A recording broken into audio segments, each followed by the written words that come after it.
이씨 내가 공사 시켜줘야 돼. 나한테 왜 줘? 나한테 왜 달라고 하는 거야? 그래 돈 좀 얼마 줄 테니까 너 나가. 이렇게 하는 건데. 이것도 가급적 피하는 게 좋겠네요. 그쵸. 초보자들 이런 거 하면 안 돼. 등기 부등본 우리가 부동산 살 때 꼭 보잖아요. 네. 경매할 때는 좀 뭐 어떤 것들 살펴봐요? 당연히 봐야죠. 표제부, 갑구, 을구 요 세 가지만 보시면 되는데 대항력 요건도 대항한다. 뭔가 반항한다. 나 못 나가. 왜? 난 대항력이 있으니까. 이렇게 얘기하면 뭐 낙찰자도 약간 깽깽깽깽. 오늘의 주제는 부동산 경매편입니다. 그러면 이제 경매 공부 측면에서 좀 권리 분석 다시 뭔지 좀 한번 쉽게 한번 설명해 주시면. 권리 분석이라는 건 가장 기초, 경매의 기초예요. 네. 이 물건에 하자가 있는지 없는지를 그렇죠. 서류상으로 딱 기본적으로 파악하는 걸 권리 분석이라고 하는데, 네. 그러니까 제가 이제 처음에 권리 분석에 약간 이제 실수했던 것 중에 초보 시절에 했던 게 보면 빌라였는데 네. 그 유치권이 있는 빌라였었어요. 신축이었는데. 네. 그래서 우리 가끔 가다 보면 이게 상가나 이런 데 보면 빨간 글씨로 유치권 행사 중 이렇게 써져 있잖아요. 그런 것도 보면 현장에 가보면 그렇게 써져 있는 것도 있고 아니면 법원에 신고가 되어 있는 것도 있어요. 유치권 뭐 신고되어 있음 이런 식으로 매각명세서에 법원에서 이게 딱 표시가 되어 있어요. 근데 그거를 제가 이제 초보 시절에 원래 이제 저도 이제 약간 모험심이 되게 많거든요. 그래가지고 뭐 이런 거 그냥 해봐 이렇게 해가지고 이제 했다가 가짜 유치권인 줄 알고 그냥 걸어놓은 거 아니야 이렇게 해가지고 했다가 나중에 진짜 유치권이었던 거예요. 네. 그래가지고 이제 유치권이라는 건 한마디로 거기 공사를 한 사람들이 나머지 공사 대금을 못 받고 이제 그 주인이 이제 망했으니까 돈을 못 받은 거지 공사 대금을. 근데 이제 낙찰자 주인이 바뀌었잖아. 낙찰 내가 네. 받았으니까 어때요? 낙찰자한테 이제 받아야 되는 공사한 거 내놔 이렇게 되는 거예요. 아. 근데 내 입장에서 이씨 내가 공사 시켜줘야 돼. 나한테 왜 줘?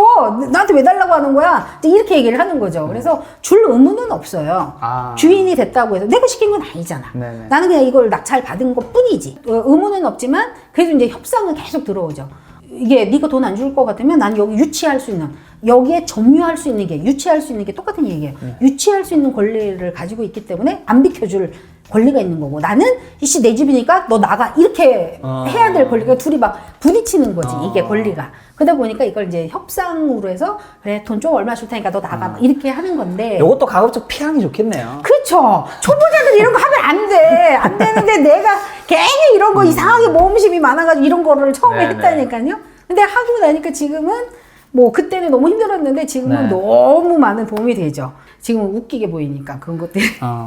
등기 부등본 우리가 부동산 살 때 꼭 네. 보잖아요. 네. 경매할 때는 좀 뭐 어떤 것들 살펴봐요? 당연히 봐야죠. 그 전에 다 부동산에서 다 알아서 전세 계약이든 매매 계약이든 했잖아요. 네. 등기부등본에 보면 접수 날짜를 좀 먼저 이렇게 쭉 보시면 좋은데 여기 같은 경우는 지금 아파트예요. 그래서 집합 건물 51페이지에 보면 집합 건물이라고 해서 네. 토지하고 건물이 같이 있다라고 해서 집합 건물이에요. 그리고 이제 전체적으로 큰 카테고리가 표제부, 갑구, 을구 요 세 가지만 보시면 되는데 네. 표제부는 그냥 제목이야. 네. 우리 집 주소, 면적 얼마다, 뭐 콘크리트로 졌다, 뭐 이거고 그래서 표제부는 그냥 대충 읽어보시면 되고요. 중요한 거 아니고. 예. 갑구하고 을구를 봐야 되는데 갑구는 그냥 최종적으로 뭐 어쩌고저쩌고 돼 있지만 네. 옛날에 누가 주인이었다. 맞아요. 그리고 지금은 현재 누가 주인이다 라는 거를 그 주인에 대한 히스토리 같은 것들을 적어놨다라고 보시면 돼요. 물론 여기에 뭐 압류도 있고 어쩌고저쩌고 했지만 그냥 결론은 갑구는 현재 누가 주인이냐 이걸 보려고 할 때 갑구를 보는 거고요.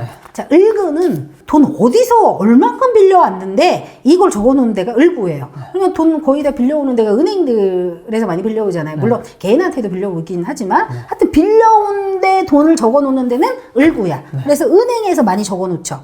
그래서 보면 근저당권 설정이 11번에 보면 중소기업은행에서 1억 2,360만 원을 빌려왔네요. 채무자는 한땡 누구고 돈은 중소기업은행. 그리고 또 여기 14번에도 보면 여기 이제 줄 쳐져 있는 거 이런 것들은 다 필요 없고요. 14번에도 보면 1억 600을 신용보증기금에서 빌려왔는데 신용보증기금에서 돈 빌려줄 일이 뭐가 있겠어요? 소대출. 이 사람이 뭔가 사업을 했다라는 느낌인 거예요. 은행이야 뭐 집을 담보로 해서 돈을 빌려줬겠거니 이렇게 생각하지만 신용보증기금은 웬만해서는 일반적인 사람들이 돈 빌리러 갈 일이 별로 없잖아요. 근데 최소한 조그만 뭐 식당이든 사업이든 조그만 걸 하고 있구나. 여기서 돈을 빌려왔구나 라고 보시면 되죠. 이거 아직 끄어진 거는 없어진 거죠. 없어진 거예요. 말소된 거. 말소된 거. 그래서 그런 거를 하시고 그래서 여기 이제 55페이지 얘를 이제 정리를 해 놓은 게 55페이지예요. 네. 그래서 우리가 이제 일자가 있고 뭐 순서가 있는데 일자별로 소트 정렬을 해서 줄 그어져 있는 거는 빼버리고 살아있는 접수 날짜 네. 순으로 해서 갑구하고 을그룹은 쭉 쓰시면 돼요. 살아있는 거, 줄 쳐진 거 말고. 여기 보면 뭐 해지돼 있다 이런 것들은 쓰시는 거 별 의미 없어요. 이건 그냥 사라진 거니까. 정리된 거 그냥 이렇게 해지했다는 거거든요. 근저당 이런 것들이 되게 많이 잡혀 있는 거네요. 그쵸? 그러면 여기서 우리가 말소기 준 종류가 5가지가 있어요. 5가지가 있는데 56페이지에 보면 이게 근저당, 가압류, 뭐 담보가 등기, 뭐 경매 개입 등기 이렇게 해가지고 한 4가지 경우가 있는데 얘를 찾으면 돼요. 얘가 무조건 요 안에서 다 나오거든. 네. 그러면 요렇게 아까 접수 날짜 번호로 쭉 적었다 그랬잖아요. 여기에서 말소 기준을 찾으면 되는 거야. 요 4가지밖에 없다니까? 근데 여기에 쭉 정리된 거에서 제일 찾으면 얘밖에 없잖아요. 물론 얘도 다 말소 기준 종류인데 제일 먼저 나온 애를 찾으면 돼요. 그러면은 얘야, 중소기업원회. 얘가 말소 기준점이 돼버리는 거야. 그리고 이 밑으로는 낙찰이 되면 싹 없어지는 거야, 다. 그러니까 왜 밑에는 다 사라지는 거예요? 이게 아까 이야기한 지저분한 권리들이라고 얘기를 한 거예요. 네. 그래서 여기다 썼는데 여기에서 말소 기준 종류에는 근저당, 가압류, 압류, 담보가 등기, 경매 개입 등기 요 4가지만 기억을 하면 돼. 얘가 제일 앞에 나오는 아이만 찾으면 돼요. 요 중에서. 네. 근데 요게 정리를 쭉 한 거야, 날짜별로. 근데 근저당이 제일 여기 먼저 나왔잖아요. 네. 요 밑에도 있고 가압류도 있긴 하지만 제일 먼저 나온 아이를 찾으면 돼. 네네. 요 4가지 중에. 네. 그럼 요게 지금 중소기업은행이 근저당이 있죠. 네. 그럼 얘를 기준점으로 싹 말소가 된다. 얘를 기준점으로. 그래 얘네들은 다 낙찰되면 없어진다. 나한테 안 넘어온다. 이거예요. 그러면 얘는 그냥 깨끗한 물건이야. 아무 문제가 되지 않는. 근데도 가끔 위험한 게 굳이 초보자한테는 그 얘기를 안 해도 되는데 웬만해서는 여기서 거의 95% 이상은 다 일반 물건으로 없어지는데 날짜가 얘보다 위로 올라가는 아이들이 있어요. 뭐 임차인이 먼저 와 있다든가 이런 식으로. 그러면 날짜가 만약에 얘가 09년 1월 12일인데 가령 08년 뭐 5월 달 이렇게 되면 얘보다 날짜가 빠르잖아요. 그쵸. 이런 거는 위에 있으면 안 되는 거지. 왜냐면 얘를 그런 것들이 인수를 해야 되는 거예요. 그래서 요거는 조금 초보자들이 조금 넘어가는 단계이긴 한데 웬만해서는 요 날짜 밑으로 다 없어져야 되는 게 기본 원칙이다. 이게 거의 95% 이상 차지하는 일반 물건이라는 거예요. 대항력 요건도 말씀하실 게 있나요? 대항한다. 뭔가 반항한다. 대항한다. 이런 거예요. 그 낙찰자가 너 나가. 이렇게 얘기를 했었을 때 누씨 나 못 나가. 이렇게 이야기할 수 있는 게 대항력이야. 보통 이렇게 세입자한테 필요한 걸로. 그쵸. 근데 그것도 그냥 밑도 끝도 없이 나 못 나가! 막 이렇게 할 수는 없잖아요. 그러니까 대항력을 가지고 있는 자는 충분히 그렇게 얘기할 수 있죠. 내가 낙찰자인데 너 나가! 막 이렇게 얘기할 수 있는데 만약 이 사람이 대항력을 가지고 있는 사람이요? 나 못 나가. 왜? 난 대항력이 있으니까. 이렇게 얘기하면 뭐 낙찰자도 약간 깽깽깽깽 되는 거죠. 이제 그런 건데. 제가 알기로는 전입신고, 뭐 확정일자, 뭐 비스 같은 경우면 전세권 설정이라든가 이런 것들. 낙찰자가 너 나가라고 해도 네. 난 못 나가라고 이야기할 수 있는 게 권리가 대항력이라고 그랬잖아요. 네. 만약에 빌라든 아파트에 2천에 50에 살아 월세를 이게 사는데 낙찰을 이제 받았죠. 뭐 제가 받든지. 그래서 이제 너 나가 이랬더니 이 사람이 뭐래? 나 2천에 50에 사는 소액 임차인이야. 이런 이야기를 할 수 있다는 거죠. 그러면 이제 우리나라에서는 국가적으로 임대차 보호법이라는 거 굉장히 막강한 법이 있어요. 그래서 임차인들을 보호해줘야 된다 하는 게 이제 임대차 보호법이거든요. 2천에 50에 살면 누가 들어도 그냥 월세 사는 사람인가 보다 이렇게 생각할 수 있잖아요. 그런 거를 갖다가 이제 국가에서는 최우선 변제라고 해가지고 이런 사람들은 어떻게 보면 사회적 약자다.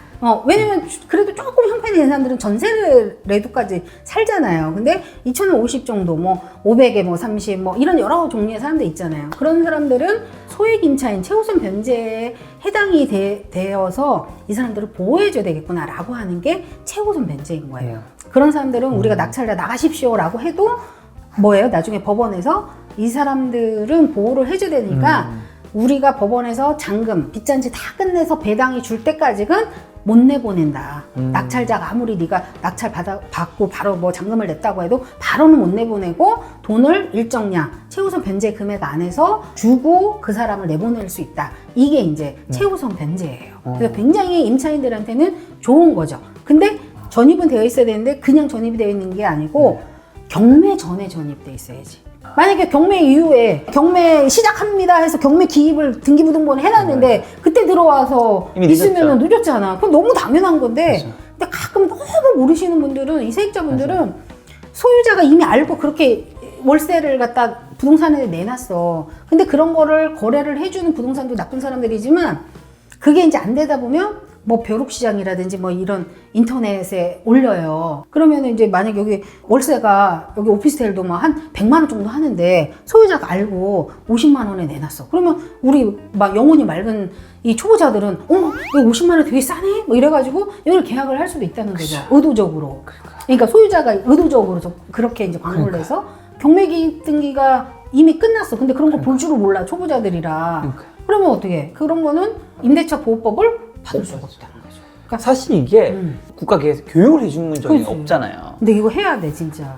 이게 저번에도 사고 났었잖아요. 뭐였었냐면 집주인이 잠깐 빼달라. 그치. 이틀만 있다가. 근데 그 사이에 저당 다 잡아버리고. 근데 사실 저는 그 뉴스 보면서 되게 안타깝긴 한데 물론 잘못은 그 사람이 했는데 이 정도는 알았어야 되는 건데. 그렇죠. 이게 참 그런 것 같아요. 그러니까 요즘은 그래도 많이 그런 게 뉴스도 나오고 그러긴 하지만 약간 우리가 세를 산다, 월세를 살든 전세를 살든 뭐 이러다 보면 가끔 이제 성향의 차이긴 하지만 약간 주인은 갑이고 전세나 월세 사는 사람은 을이라고 생각을 해요. 주인들이 정말 착한 분들도 되게 많지만 이제 약간 이제 자기 형편이 되게 좀 힘들어지고 조금 약간 악한 마음이 생기면 이래저래 무슨 일이 있어서 내 대출 받는다 이런 말도 안 하고 뭐 조금 무슨 여러 가지 일이 있으니까 잠깐만 한 일주일만 조금만 뺐다가 다시 들어오면 안 돼요? 이렇게 얘기를 하면 이제 세입자 입장에서 괜히 또 괜히 주인한테 내 잘못 빼이면 나중에 재계약하기도 힘들 것 같고 이러다 보니까 뭐 일주일만 또 잠깐 뺐다가 들어온다고 하니까 뭐 그러시죠 뭐 이렇게 해가지고 뺐는데 그 사이에 일주일 사이에 뭐 주인이 막 대출 다 받아놓고 막 압류 들어오고 막 이래버리면 나중에 일주일 뒤에 이미 날짜 뒤 후순위로 밀리니까 나중에 이제 법적인 보호도 하나도 못 받는 거죠. 그 뉴스 보고 너무 안타까웠던 게 최소한 주인이 그렇게 요청했으면 네이버에 검색만 해도 사실 이거 나오잖아요. 전입신고를 학점일자가 반드시 있어야지 내 권리가 보장받는다는 거, 내 전세금이 보장받는다는 거.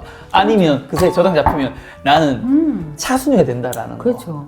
그거조차 안 찾아보는 거잖아. 그러니까 그래서 그런 거 보면 엄청난 기본 교육인데도 불구하고 이런 경제 교육이 너무 안 돼 있어서 특히 대학생들 이런 데 가보면 막 엄마들이 뭐 전세 해주고 월세 해주고 하는데도 그런 거 전입신고조차도 사실 뭐 어떻게 하는지도 모르고 사실 안 하기도 하고 막 이러잖아요. 심지어 한 일주일 뒤에 전입신고하는 사람도 있더라고. 너무 세상을 아름답게 봐.